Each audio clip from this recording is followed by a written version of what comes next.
ఒకే ఒక్క మాట BJP MP Tejaswi సూర్య చేసిన ఒకే ఒక్క కామెంట్ తెలంగాణలో పొలిటికల్ జ్వాలను రగిలిస్తోంది. డీలిమిటేషన్ మహిళా బిల్లుపై లోక్సభలో చర్చ సందర్భంగా బీజేపీ ఎంపీ తేజస్వి సూర్య చేసిన కామెంట్ ఇప్పుడు మంట పుట్టిస్తోంది. భారత్ పాకిస్తాన్ విభజన కంటే దారుణంగా ఏపీ తెలంగాణ విభజన జరిగిందంటూ కామెంట్ చేయడం అత్యంత వివాదాస్పదంగా మారింది.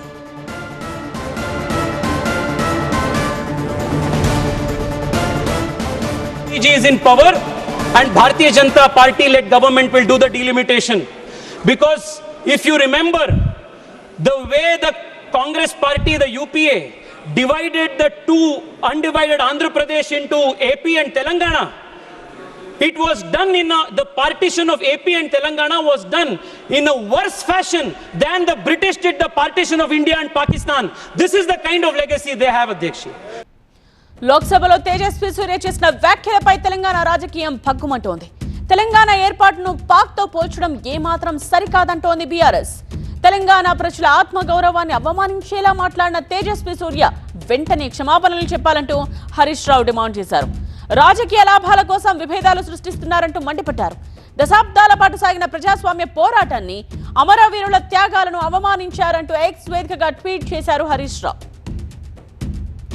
ఉమ్మడి ఏపీ విభజనను పాకిస్తాన్ భారత్ విభజనతో పోల్చడం దుర్మార్గం అంటూ మండిపడ్డారు మాజీ మంత్రి నిరంజన్ రెడ్డి. దశాబ్దాల పోరాటం, అమరుల త్యాగం, ప్రజల ఆకాంక్షల ఫలితంగా తెలంగాణ సాక్షాత్కరించిందన్నారు. మిడిమిడి జ్ఞానం, అవగాహన లేమితో బీజేపీ ఎంపీలు తెలంగాణ ఏర్పాటు మీద అవాకులు చెవాకులు పేలుతున్నారని మండిపడ్డారు. పార్లమెంట్లో తేజస్వి సూర్య చేసిన వ్యాఖ్యలపై సదరు ఎంపీతో పాటు బీజేపీ పార్టీ కూడా క్షమాపణ చెప్పాలని డిమాండ్ చేశారు. తెలంగాణ ఏర్పాటుపై సూర్య వ్యాఖ్యలు అత్యంత హేయమన్నారు ఎమ్మెల్సీ దాసోజీ శ్రవణ్. పార్లమెంట్ సాక్షిగా రాజ్యాంగ అవమానం జరిగిందన్నారు. వెంటనే తేజస్వి తెలంగాణకు బహిరంగ క్షమాపణ చెప్పాలని డిమాండ్ చేశారు. తెలంగాణ ఉద్యమాన్ని అపహాస్యం చేసినట్టుగా భావించాలా? దీన్ని నిర్ద్వందంగా బీఆర్ఎస్ పార్టీ ఖండిస్తా ఉంది.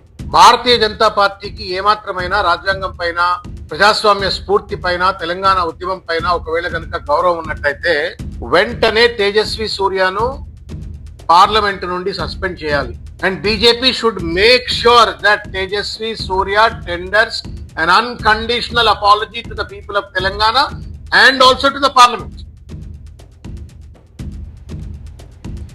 తేజస్వి సూర్య ఎంపీగా ఉండడానికి అనర్హుడని అన్నారు అద్దంకి. తెలంగాణ గురించి తెలియని అజ్ఞానంతోనే తేజస్వి మాట్లాడుతున్నారు అన్నారు.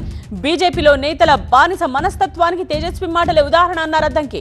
పొలిటికల్ కెరియర్ కోసం తప్ప మేలు చేసే మాటలే బీజేపీ నోట రావన్నారు అద్దంకి. తెలంగాణ కొరకు ఎంతమంది అమరులైనరో తెలియదు. ఇలాంటి పనికిరాని వాళ్ళని బీజేపీ ఎంపీలుగా చేసుకుంటా ఎలుగబెడుతున్న పరిస్థితి. కాంగ్రెస్ను విమర్శించడానికో, యూపీఏను విమర్శించడానికో, ఆంధ్రప్రదేశ్ విభజనను తెలంగాణను కించపరిచినట్టు మాట్లాడాల్సిన అవసరం వచ్చింది ఆ దరిద్రునికి. తెలంగాణ ఆత్మగౌరవాన్ని కించపరిచే విధంగా మాట్లాడిన తేజస్వి సూర్య అంటోనికి అసలు ఎంపీగా కొనసాగే నైతిక హక్కే లేదు. కాబట్టి ఇది బీజేపీ నాయకత్వం తెలంగాణలో ఉన్నవాళ్ళు కానీ, లేకపోతే ఆంధ్రప్రదేశ్లో ఉన్నవాళ్ళు కానీ ఈ కామెంట్ మీద మిన్నకుండడం అనేది మీ యొక్క బానిస మనస్తత్వానికి ఇంతకంటే ఎక్కువ తార్కాణం ఉండదు. ఎంపీ తేజస్వి సూర్య వ్యాఖ్యలపై మంత్రి పొన్నం ప్రభాకర్ తీవ్ర ఆగ్రహం వ్యక్తం చేశారు. రాష్ట్ర ఏర్పాటుపై అజ్ఞానంగా మాట్లాడి తెలంగాణ అస్తిత్వాన్ని అవమానించారంటూ మండిపడ్డారు. తేజస్వి వ్యాఖ్యలను సమర్థించే వాళ్లు మూర్ఖులేనని చెప్పారు. ఇంకోసారి ఎవరూ రాష్ట్ర ఏర్పాటును తప్పు పట్టకుండా బుద్ధి చెప్పాలన్నారు మంత్రి పొన్నం. మన ఉద్యమాన్ని, మన ఏర్పాటును, తెలంగాణ విభజన విధానాన్ని అవమానపరిచే మాట్లాడుతున్నటువంటి వాళ్ళ పట్ల మరొక్కడు నోరు విప్పే ధైర్యం చేయకుండా చట్టరీత్యా, ప్రజాస్వామ్య రీత్యా, రాజకీయ రీత్యా అన్ని రకాలుగా వాళ్ళ వాళ్ళకు బుద్ధి చెప్పేటువంటి ప్రక్రియ జరగాలని కోరుకుంటా ఉన్నా. ఇది నిజంగా దురదృష్టకరం. ఇటువంటి వ్యాఖ్యలను మాట్లాడేటువంటి పార్టీ ఇంకా తెలంగాణలో నాయకులు తిరగగలుగుతా ఉన్నారంటే కూడా నాకైతే, నేను ప్రజాస్వామ్యంలో లా అండ్ ఆర్డర్ బ్రేక్ అవుతుంది కాబట్టి ఆలోచన చేస్తాను. లేకపోతే నిజంగా మీకు ఏమాత్రం కన్న తల్లికి ద్రోహం చేసి తిరుగుతున్నట్టుగానే భావించే పరిస్థితి తప్ప ఇంకొకటి కాదు. నేను ఇప్పటికైనా మరొక్కసారి ఈరోజు ఈ తెలంగాణ ఏర్పాటును ఇండియా పాకిస్తాన్ విభజనతోటి పోల్చినటువంటి ఎంపీని వెంటనే పార్లమెంట్ నుంచి బర్తరఫ్ చేయాలి. ఆయన మాట్లాడినటువంటి మాటలను రికార్డు నుంచి తొలగించాలి. తెలంగాణ నుంచి ప్రాతినిధ్యం వహిస్తున్న భారతీయ జనతా పార్టీ ఎంపీలు ముందుగా చొరవ చూపెట్టి ఈ అంశం మీద స్పందించాలి.